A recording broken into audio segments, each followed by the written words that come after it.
টিংখাঙত নিযুত মইনা আঁচনিৰ চেক বিতৰণ কৰিলে মন্ত্ৰী বিমল বৰাই। টিংখাঙত মন্ত্ৰী বিমল বৰাই শুভাৰম্ভ কৰিলে নিযুত মইনা আঁচনিৰ অধীনত ছাত্ৰীসকললৈ আৰ্থিক অনুদানৰ চেক বিতৰণ অনুষ্ঠান।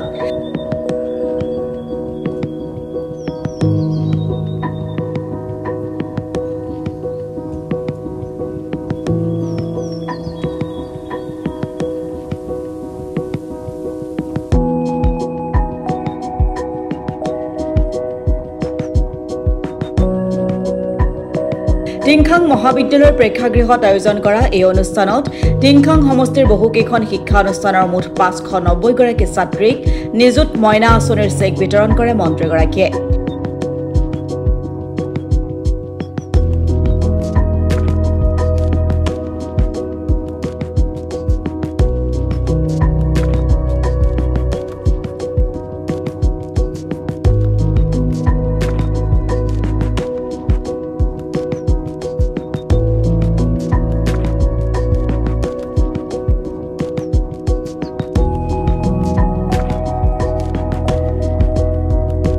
এই অনুষ্ঠানত প্ৰশাসনিক বিষয়াসকলৰ লগতে টিংখাং মহাবিদ্যালয়ৰ অধ্যক্ষ ডক্টৰ মৌচুমী গগৈ, টিংখাং মহাবিদ্যালয়ৰ প্ৰাক্তন অধ্যক্ষ তথা মহাবিদ্যালয় পৰিচালনা সমিতিৰ সভাপতি জীৱেশ্বৰ মোহন আদিৰ লগতে বহুকেইগৰাকী বিশিষ্ট ব্যক্তিও উপস্থিত থাকে।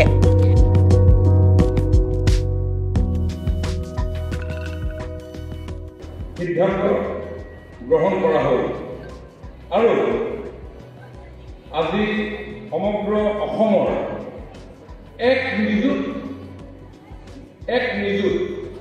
মানে কি 10 লাখ এক নিযুত ছাত্ৰীক এই আৰ্থিক সাহায্যতা প্ৰদানৰ অনুষ্ঠান সমগ্ৰ অসমত অনুষ্ঠিত হৈছে।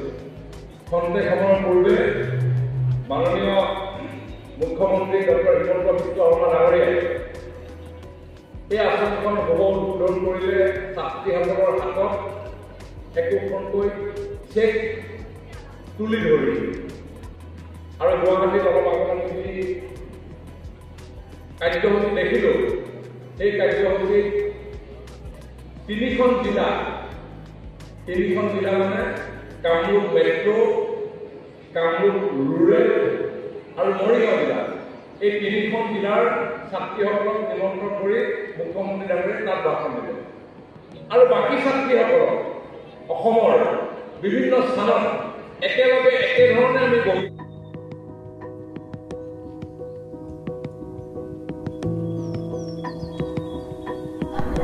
লগাটো ভালেই লাগিছে, যাতে আমি ভৱিষ্যতলৈ যাতে আৰু ভালকৈ পঢ়ি কেনে আগবাঢ়ি যাব পাৰোঁ আৰু যোনখিনি মানে যিমান দিছে সেইখিনি যাতে আমি সঠিক কামত ব্যৱহাৰ কৰোঁ। পইচা বহুতেই প্ৰয়োজনীয় নগদা আঁচনি আৰু ক'ব গ'লে সকলো ছাত্ৰীয়ে ক'বলৈ, কিন্তু সকলোকে যিহেতুকে দিয়া নাই, কিছুমান ছোৱালী মানে পোৱা নাই, আমাৰ স্কুলতো আছে তেনেকুৱা, তেওঁলোককো দিব লাগে বুলি ভাবিছিলোঁ, কিন্তু নিজে ভাবি তেওঁলোকৰ কাৰণে অলপ বেয়া লাগিছে বাৰু। অসমৰ মুখ্যমন্ত্ৰী ডাঙৰীয়াই এই নিযুত মইনা আঁচনি উদ্বোধন কৰাৰ বাবে বহুত ধন্যবাদ জনাইছোঁ আৰু বৰ্তমান সময়ত আমাৰ বাল্য বিবাহ যিহেতু দ্ৰুতগতিত বৃদ্ধি হৈছে, তাৰ নিয়ন্ত্ৰণৰ বাবে এই আঁচনি গ্ৰহণ কৰা হৈছে। তাৰ বাবে মুখ্যমন্ত্ৰী ডাঙৰীয়াক ধন্যবাদ জনাইছোঁ আৰু প্ৰতিগৰাকী ছাত্ৰীয়ে যাতে শিক্ষাৰ ক্ষেত্ৰত আগবাঢ়ি যাব পাৰে, তাৰ বাবে এই আঁচনি গ্ৰহণ কৰা হৈছে। সেইবাবে মুখ্যমন্ত্ৰী ডাঙৰীয়াক এই আঁচনি উদ্বোধন কৰাৰ বাবে বহুত ধন্যবাদ জনাইছোঁ। এই আঁচনিৰ দ্বাৰা আমি শিক্ষাৰ ক্ষেত্ৰত পিছপৰা ছাত্ৰ ছাত্ৰীসকলে যাতে আগবাঢ়ি যাব পাৰে, তাৰ বাবে আঁচনি গ্ৰহণ কৰা হৈছে।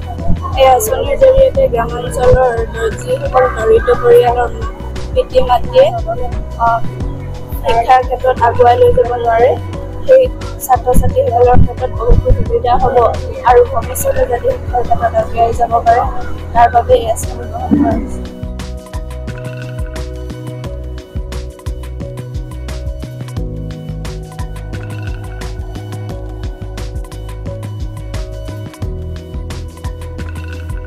অসমৰ উচ্চতৰ মাধ্যমিক, স্নাতক, স্নাতকোত্তৰ আৰু BEd প্ৰথম বৰ্ষত অধ্যয়নৰত চৰকাৰী শিক্ষানুষ্ঠানৰ ছাত্ৰীসকলক নিযুত মইনা আঁচনিৰে তেওঁলোকক আমি এটা আৰ্থিক সাহস প্ৰদান কৰিবৰ কাৰণে সমগ্ৰ অসম জুৰি এই কাৰ্যসূচী গ্ৰহণ কৰা হৈছিল।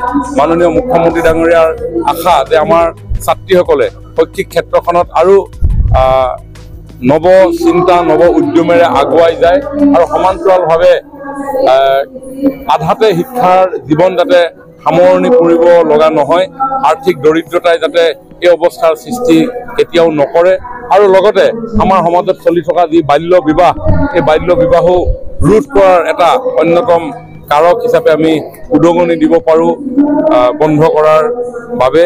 তাৰ কাৰণে এই নিযুত মইনা আজি আমাৰ টিংখাং সমষ্টিৰ ছাত্ৰীসকলৰ মাজতো আমাৰ স্থানীয় ৰাইজৰ উপস্থিতিত আমি এই কাৰ্যসূচী ৰূপায়ণৰ জৰিয়তে তেওঁলোকৰ হাতত চেকসমূহ অৰ্পণ কৰোঁ। টিংখাং সমষ্টিৰ প্ৰায় 590 গৰাকী ছাত্ৰীক আমি এই আঁচনিৰ জৰিয়তে সামৰি লৈছোঁ।